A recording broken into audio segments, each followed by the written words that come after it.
Meghan Markle doesn't believe in the institution of monarchy because she was born in a country where royalty isn't part of her heritage, a royal author and historian believes. Dr. Tessa Dunlop, author of the newly released book Elizabeth and Philip, A Story of Young Love, Marriage, and Monarchy, compared how two outsiders of the royal family, the Duke of Edinburgh and the Duchess of Sussex, fared after joining the institution by marriage. In her book, Dr. Dunlop cautioned against framing Prince Philip as a victim because, in his first years within the firm, was at times not fully embraced by courtiers or even members of the family due to his dislocated childhood, relatively penury and reputation as Philip the Greek. She wrote, coinciding with the departure of his grandson, Prince Harry, and his American celebrity wife, Meghan, from the same royal family in 2020, clumsy parallels were inevitable. But it is a mistake to frame Philip as a victim. His formative years were a vital training ground for sizing up the British monarchy. Explaining why she believes that, despite their shared status of outsiders of the firm both born overseas, Meghan and Philip entered the royal family with two very different mindsets, Dr. Dunlop told Express.co.uk. The difference is Philip understood and believed in monarchy, because he was born royal. He therefore bought into and understood the institution he was entering, by marriage. The historian went on referring to the first turbulent years in the life of the late Duke of Edinburgh who, nephew of the King of Greece, was exiled with his family from his homeland just months after he was born.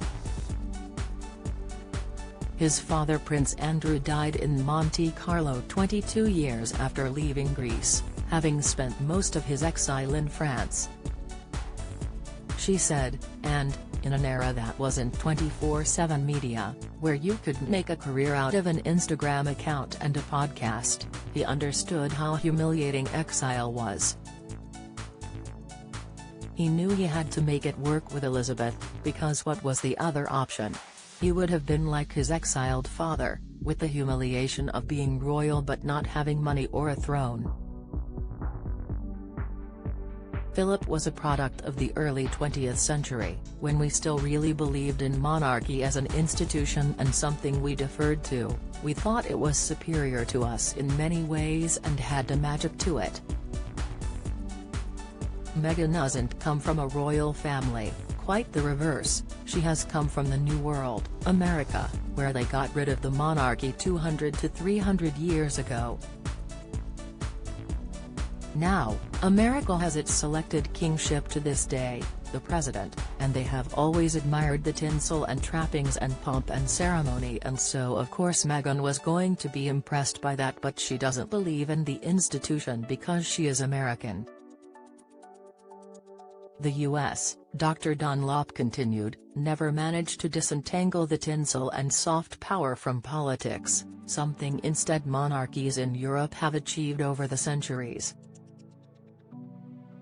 She added, so Meghan grows up in a culture that reveres and it's a bit starstruck by this idea of princes and princesses because they are foreign and otherworldly, but it doesn't mean she believes in it. It's not in her blood like it was in Philip's, but it's also something that is alien to her and not part of her political or national heritage.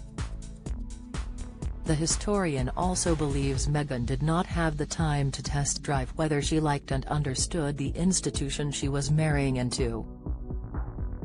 Unlike the current Prince and Princess of Wales who dated throughout their 20s before getting married, the Duke and Duchess of Sussex met when they were in their 30s, already ready to settle down and have children.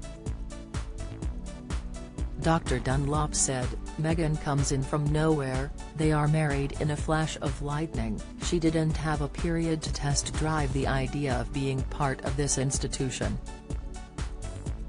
Express.co.uk has contacted representatives of the Duchess of Sussex at Hartlepool for comment.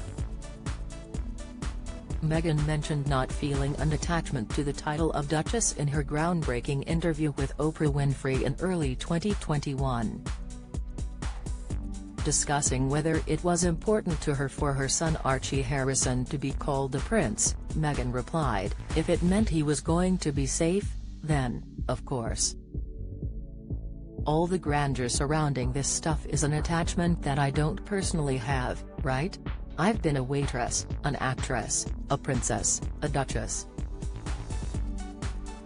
I've always just still been Meghan, right? So, for me, I'm clear on who I am, independent of all that stuff.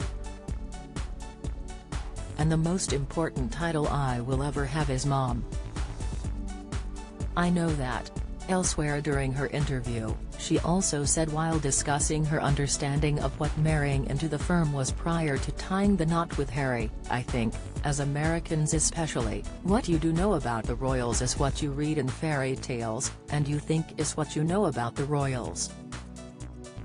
It's easy to have an image that is so far from reality, and that's what was so tricky over those past few years, when the perception and the reality are two different things and you're being judged on the perception but you're living the reality of it.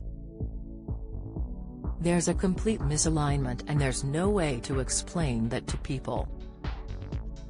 Nevertheless, she showed her commitment to charity work and supporting Prince Harry from the very beginning, as soon after her wedding she embarked in royal visits and a lengthy tour of Oceania and tied links with 4 patronages.